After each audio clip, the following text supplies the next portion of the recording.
So I thought I would speak a little bit about attention deficit disorder next, just at the other end of the spectrum, but just plain old ADD. ADD has been with us for quite a while. In 1902, Dr. Still described a group of children with hyperactivity, impulsive behaviors. They're inattentive and morally deficient. The estimations currently are 6% of the population have ADD. A third of those are treated. 35% of them never finish high school. 52% of them will treat themselves, but they're going to treat themselves with drugs, alcohol, cigarettes. They're trying to feel like you and I feel every day, and they're going to find something that calms the brain down. The brain does not like to be in that state. 43%, this was an interesting statistic, 43% of untreated hyperactive boys will be arrested for a felony by age 16. It's a big problem. It's a big problem. You can think of it, they don't understand why they can't sit down and read a book and answer questions. Then they think they're stupid. Then they fall into the wrong group of guys. They get into cigarette smoking. Nicotine stimulates nicotinic receptor sites in the brain, and you get calming. Caffeine stimulates caffeine receptor sites in the brain, and you get calming. And then, of course, it's a gateway to other things that calm the brain. They like the way the brain feels when it's chilled. There are some genetic factors for ADD. There are family histories where there's bipolar, schizophrenia, alcoholism, suicide, autism, and ADD. This is very important in my practice because when I get a history like that, then I know, before I even do any laboratory testings, that they have a problem with a methylation pathway. The reason why that's so important is that this is totally treatable. Totally treatable. Those are where you get B12 injections, something called trimethylglycine or dimethylglycine, folic acid, totally treatable. You'd hate to miss schizophrenia when it could be easily treated. Bipolar, alcoholism, when it could be treated. So I like to look at some genetics too. There also can be medical sources of attention deficit, history of head trauma, decreased oxygen at birth, drug abuse by the mom or a teenager, abnormal hormones, thyroid dysfunction. Hate to miss thyroid dysfunction and call it ADD without checking thyroid. That'd be silly. Poor diet. They're eating Pop-Tarts, sugary cereals, donuts, a lot of soda. Of course they're not going to have focus and concentration, especially if they've been doing that for a while and they haven't had any vitamins, minerals, or omega oils. They're a mess. And of course, there's what they call, the fancy words, comorbidity. There's a lot of ADD in our autistic population. There's some psychiatric sources, and this is important especially with adoptions or taking, an auntie's baby or something like that, somebody else's child who's been abused. There can be a lot of negative self-talk, and there can also be learned helplessness in the wrong family, orphanage. I'm thinking of, the Eastern Bloc countries or whatever. But ADD also comes with a whole plethora of things we get to take care of too, because these folks can have problems with depression and anxiety, obsessive compulsive. They can also have Tourette's. In other words, again, in my clinic, I never see just pure ADD. It always comes with something else. A parent may come to me because their child has ADD, but as soon as I start talking about anxiety or strong desires to do things a certain way, that's my way of saying obsessive compulsive issues, or they start developing tics, Tourette's. There's always something else going on with these children. Very rarely do I just see pure ADD. That's kind of fun. It's easier to treat. The symptoms of an ADD kind of guy or gal: short attention span, finding regular, routine, everyday tasks boring. This is boring, unless it's the iPad, right? The iPad, the iPhone, they can stick on that all day long. My son doesn't have ADD because he can play on the iPad all day or watch TV all day. Everything else in the world, of course, is boring, especially school. They're easily distracted. You send them to go do something, and somewhere along the way, it just short circuits, and they find something else to do, and the actual thing that you want them to do doesn't get done. They can be very disorganized, especially in their rooms, book bags. They have these special binders and stuff to try to keep them on task and organized. Procrastination, very impulsive. They have very poor internal supervision, and they're moody.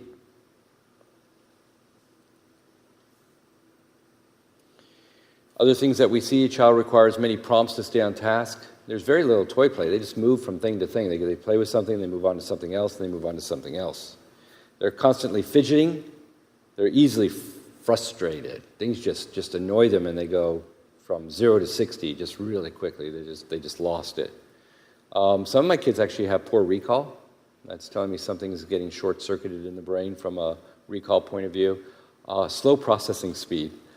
I'll say these kids have a Pentium 1 processor and a Pentium 5 world. They get it. It just takes them a while to get it. Okay. Impulsive and poor social function.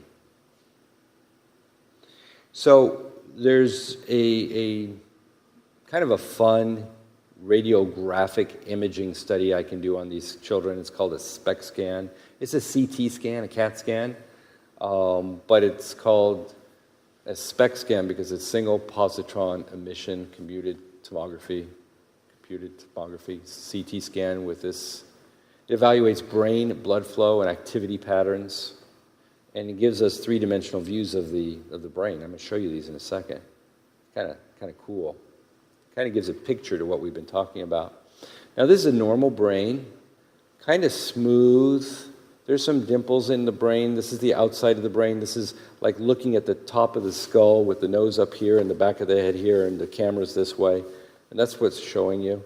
If you take this picture and just turn it up like this is like looking up through the neck, and you can kind of see this is the bottom. And then this is the side view, the other side view, and then the top again. So that's kind of how you look at it. It's a multi-dimensional picture of the brain. Now, let's take a look at that and compare it to the ADD brain. So again, this view, this is the back of the head, this is the nose up here, and this is looking up through the throat. So you're looking at the bottom. You can kind of see we're missing something over here. This happens to be the nose up here, right? This is the brain, so that's this part right here. This is the CEO of our body right here. This is the part that does focus, concentration, judgment, impulse control, right here. The computer, when it prints out the picture, puts holes here. They're not really holes. There's tissue there. It's just low functioning. So you can do it colors. I mean, you can do red and blue and green. But this particular software just puts a hole there. But it's not really a hole. You didn't actually lose it. There's no organism digesting brain tissue. But with this, we have found that there are 6 different regions of the brain that control focus and concentration, and not everybody has the same ADD pattern. So some people have problems with the prefrontal cortex and then different parts of the brain. And different types of the brain will give you ADD plus say behavioral issues, the temporal lobe, okay, or anger issues. So this is the front part of the brain we're talking about, and the front part of the brain is very well developed in the human being, in the chimp, in the cat, and I used to say before the elections politicians, but now that doesn't go over so well, so we'll just leave that as rats, but then the rats will say that's a hate crime to compare us to politicians, so we just leave it alone now. But you can see that there are different areas of the brain that control the focus. This is the CEO. This is the area that controls how we think in our world, how we perceive the world. So again, here is the ADD brain, and you can kind of see the holes, right? This is the child, for example, says, "Mom, the harder I try, the harder it gets. I'm trying, but it's getting harder. It's the harder I try." Well, you can see when they're concentrating, the holes get bigger. Same child. This is just resting, and this is a child who's trying to focus and concentrate. So that helps us as clinicians how to treat these kids more effectively and better than just flip them some Ritalin. So there are 6 different types now of ADD that we can recognize. We're not going to go through all of them. But there's the classic, you think of the classic boy who's hyperactive, who can't sit still, who tends to throw things and can't focus. And did I say can't sit still? And he can't sit still, he can't focus. Then you got the daydreamer, the inattentive, the one who just kind of goes off into space somewhere and thinks about things. And then you get kids who are over-focused. They're just over-focused on their thing. They're over-focused on their thing. You try to switch them off of that, and they can't. And then on it goes. So we have different types of ADD patterns. So this type of pattern, like type 2, we already talked a little bit about type 1, the hyperactive kid who's bebopping like a bee buzzing around, just can't settle with anything. The type 2 is more frequent in girls, daydreaming, spacing. They're a little bit slow and they have a low energy level. They just can't stay on task. And the reason I talk about these 2 is because we're going to talk about how to treat these 2. I'm not going to go through all of them. We don't have time for that. But these kids, type 1 and type 2, which are the most common, need a diet that's high in protein, low in carbs, and low in sugar. No food coloring. They need exercise, 30 minutes a day. Swimming or running or playing, just like we used to do when we were kids, called recess. I can treat these kids very successfully with supplements. Tyrosine, theanine, carnitine, even something called phosphatidylserine. And if we can change their diets and get them off of dairy and gluten, get them more into it doesn't say no carbs, it says low carbs. It doesn't say no sugar, it says low sugar, but get them into that. Remember, the body doesn't care about its sugar source. It doesn't care if it's maple syrup, it doesn't care if it's honey, it doesn't care if it's table sugar, it doesn't care if it's French fries, right? Because all starches are converted to sugar in the body, right? Remember that? All starches. French fries, pasta, breads, that's like giving sugar. And if you had a diabetic, you'd be giving lots of insulin for that.